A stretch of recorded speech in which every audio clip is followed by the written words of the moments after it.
হরে কৃষ্ণ, জয় রাধে, জয় নিতাই। সবাইকে জানাই এই দামোদর মাসের আন্তরিক প্রীতি ও শুভেচ্ছা। আশা করি ভগবান শ্রীকৃষ্ণের দামোদর লীলায় অংশগ্রহণ সবাই করেছেন বা করবেন। কেউ বা এই দামোদর মাস একাদশী দিন থেকে একাদশী পর্যন্ত, কেউ বা পূর্ণিমা থেকে পূর্ণিমা পর্যন্ত, আবার কোনো কোনো ভক্তগণ সংক্রান্তি থেকে সংক্রান্তি পর্যন্ত।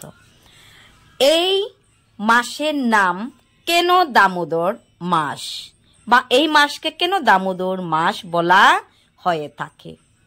কারণটা হলো, এই কার্তিক মাসে ভগবান শ্রীকৃষ্ণের জননী মাতা যশোদা ভগবান কৃষ্ণ কানাইয়াকে তিনি উদরের সঙ্গে রশি দিয়ে বেঁধেছিল। কোথায় বেঁধেছিল? উদকলে। এই উদকলটাই দেখাচ্ছি আপনাদেরকে। এই উদকল ভগবান কৃষ্ণ যখন সখীদেরকে জ্বালাতন করতেন বা কোনো মায়ের গৃহে গিয়ে ননি চুরি করে সেই ননি আস্বাদন করতেন, সবাই এসে মায়ের কাছে নালিশ দিতেন।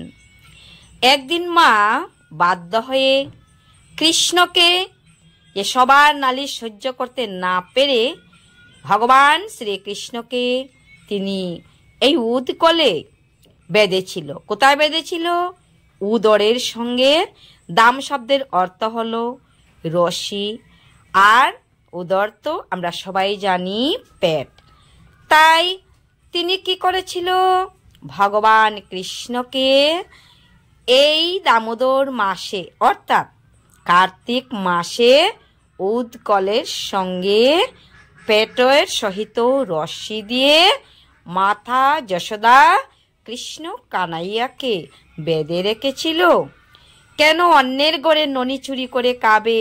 আমার গৃহে নবলক্ষ গাভী রয়েছে, গোধেনু রয়েছে।